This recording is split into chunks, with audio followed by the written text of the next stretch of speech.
pala si Jonah, ang flat knit machine operator at ang nag-handle ng inventory ng cups and collar at flat knit thread. Sa paggawa po ng cups and collar, may process flow po tayo na dapat sundan. Una po, need po natin gumawa ng sample para ibigay po sa customer. Pag na-approve na po ng customer, dapat meron pong sample sticker sa damit bago po i-production. Ito na po yung approved sample ng customer with sticker po ito.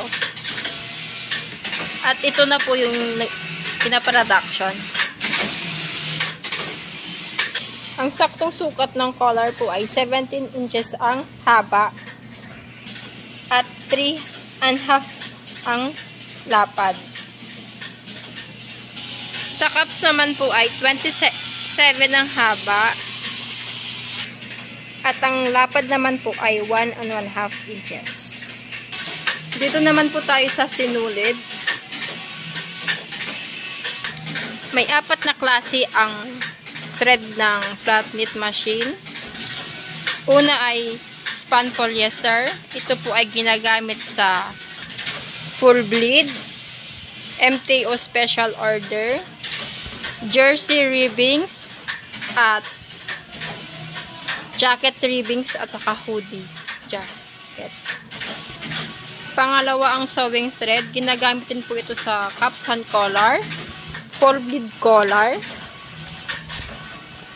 Ito cups and collar sa MTO. At saka jersey ribbings, saka jacket ribbings din po. Ang pangatlo po is micro poly. Ginagamit din po ito sa full bead collar, MTO, cups and collar, tsaka jersey ribbings din po, at saka jacket ribbings. At ang last po is spandex. Ginagamit po ito sa cups and collar with text po.